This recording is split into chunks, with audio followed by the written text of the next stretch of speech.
ನಮ್ಮ ಹೋಗ್ತಾರೆ ದಾವಣಗೆರೆ ಈ ಸೈಡಲ್ಲಿ ಹೋಗ್ತಾ ನೋಡ್ತಾ ಇರ್ತೀವಿ. ಏನೊಂದು 5 ಫುಟ್ ಮಾತ್ರ ಸುಣ್ಣ ಹಚ್ತಾರೆ. ಆ್ಯಕ್ಚುಲಿ ಬೆಳೆದೋಗಿರ್ತದಲ್ಲ, ಬೆಳೆದಿರೋ ಭಾಗದಲ್ಲಿ ಸುಡಲ್ಲ, ಎಳೆ ಭಾಗಕ್ಕೆ ಮಾತ್ರ ಸುಡುವಂಥದ್ದು. ಆ್ಯಕ್ಚುಲಿ ಎಳೆ ಭಾಗದಿಂದ ಹಚ್ಕೊಬರ್ಬೋದು.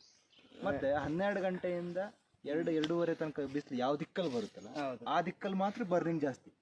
ಬೆಳಗ್ಗೆ 9 ಗಂಟೆ 10 ಗಂಟೆ ಬಿಸಿಲೆಲ್ಲ ಬರ್ನಿಂಗ್ ಆಗಲ್ಲ. ಅದು ಇಡೀ ಗಿಡ ಸುತ್ತಲಕ್ಕೂ ಸುಣ್ಣ ಹೊಡೆಯೋ ಅವಶ್ಯಕತೆ ಇರಲ್ಲ. ನಾವು ಹೊಡೆದಿರೋದು ಒಂದು ದಿಕ್ಕು, ಪಶ್ಚಿಮ ದಿಕ್ಕಿಗೆ ಮಾತ್ರ. ಪಶ್ಚಿಮ ಮತ್ತು ದಕ್ಷಿಣ ದಿಕ್ಕಿಗೆ ಎರಡು ಸೇರಿ ಕರೆಕ್ಟ್ ನಮ್ಮ ಜಾಗದಲ್ಲಿ ನಾವು 12ರಿಂದ 2 ಗಂಟೆ ಎಲ್ಲಿ ಬಿಸಿಲು ರೌಂಡ್ ಹಾಕತ್ತಲ್ಲ ಆ ದಿಕ್ಕಿ ಕರೆಕ್ಟ್ ಸುಣ್ಣ ಹೊಡ್ಕೊಂಡ್ರೆ ನೋಡಿ ಕೆಲಸ ಉಳಿತಾಯ, ಸ್ವಲ್ಪ ಖರ್ಚು ಕಡಿಮೆ. ದಕ್ಷಿಣ ಮತ್ತು ಪಶ್ಚಿಮ ಮುಖವಾಗಿ ಏನಿರ್ತದೆ ಡೈರೆಕ್ಷನ್ನು, ಅದರಲ್ಲಿ ನೆರಳಾತೀತ ಕಿರಣಗಳು ಜಾಸ್ತಿ ಇರ್ತವೆ ಮಧ್ಯಾಹ್ನದ ಬಿಸಿಲಲ್ಲಿ. ಅದರಿಂದ ಗಿಡಗಳು ಸುಡ್ತಾ ಹೋಗ್ತದೆ.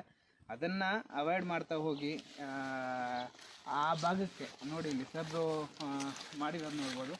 ಇದು ಆ್ಯಕ್ಚುಲಿ ಬೆಳಗಿನ ಬಿಸಿಲು ಬೀಳೋ ಜಾಗ. ಇದು ಪೂರ್ವ ದಿಕ್ಕು ಮತ್ತು ಉತ್ತರ ದಿಕ್ಕಲ್ಲಿರೋದು ಈ ಡೈರೆಕ್ಷನ್. ಈ ಡೈರೆಕ್ಷನಲ್ಲಿ ನಿಮಗೆ ಅವಶ್ಯಕತೆನೇ ಇರಲ್ಲ. ಇಲ್ಲಿ ನೀವು ಹೊಡೆದೇ ಇದ್ರೂ ಪರವಾಗಿಲ್ಲ.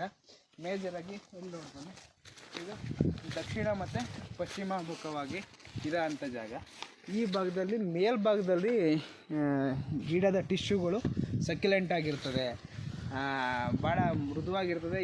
ಎಳೆ ಗಿಡ ಅಂದರೆ ಏಜ್ ಆಗಿರಲ್ಲ. ಆ ಒಂದು ಭಾಗದಲ್ಲಿ ನಿಮಗೆ ಮೇಜರಾಗಿ ಸುಣ್ಣ ಬೇಕಾಗಿರೋದು ಅಂತ ಹೇಳ್ತಾ ಇದ್ದಾರೆ. ಇಲ್ಲಿ ನೋಡ್ಬೋದು ಬುಡದಲ್ಲಿ ಎಲ್ಲ ಕಾಂಡ ಗಟ್ಟಿಯಾಗಿದೆ. ಇಲ್ಲಿ ಹೊಡೆದೇ ಇದ್ರೂ ನಡೀತದೆ, ತೊಂದರೆ ಇಲ್ಲ. ಇದು ಮೊದಲು ಒಂದು 3-4 ವರ್ಷ ನಾವೇನು ಮಾಡ್ತೀವಿ, ಟೋಟಲ್ ಗಿಡಕ್ಕೆ ಹೊಡಿತೀವಿ. ಈ ಮೇಲ್ಭಾಗ ಎಳೆಯ ಭಾಗ ಹಸಿರು ಭಾಗ ಏನಿದೆ ಇದೇ ಈಗ ಸುಡುವಂಥದ್ದು. ಇದಕ್ಕೆ ಮೊದಲೇ ನಾವು ಹಚ್ಕೊಳ್ತಾನೆ ಇರಲೇಬೇಕು. ಇದು ಹಂಗೆ ಈಗ ಒಂದ್ಸಲಿ ನಾವು ಅಕ್ಟೋಬರ್ ಸಂತಿಗೆ ಹಚ್ಕೊಂಡ್ರೆ ಡಿಸೆಂಬರ್ದಲ್ಲಿ ಒಂದು ಸೋಗೆ ಬೀಳುತ್ತೆ. ಸೋಗೆ ಬಿದ್ದ ತಕ್ಷಣ ಮತ್ತೆ ಅಲ್ಲಿ ಹಚ್ಕೊಳ್ಳೇಬೇಕು. ಇಲ್ಲಾಂದ್ರೆ ಆ ಸೋಗೆ ಬಿದ್ದಿರೋ ಜಾಗ ಮತ್ತೆ ಸುಡುತ್ತೆ.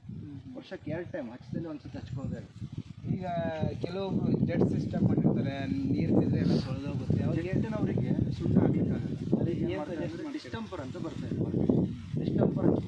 ಡಿಸ್ಟಂಪರ್ ಯಾವುದೇ ರೀತಿ ಗಿಡಕ್ಕೆ ಹಾನಿ ಬರುತ್ತೆ. ಯಾರು ಚೆಕ್ ಮಾಡ್ತಾರೆ ಡಿಸ್ಟಂಪರ್ ಹಚ್ಕೊಳ್ತಾರೆ.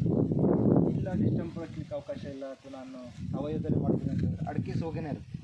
ಅಡಿಕೆ ಸೋಗೆನೇ ನೀಟಾಗಿ ಮೇಲಿಂದ ಕೆಳಗೆ ಕಟ್ಕೊಳ್ಬೋದು. ಆದರೆ ಸ್ವಲ್ಪ ಕೆಲಸ ಜಾಸ್ತಿ, ಲೇಬರ್ ಜಾಸ್ತಿ ತಗೊಳ್ಳುತ್ತೆ. ಅದೇ ಡಿಸ್ಟಂಪರ್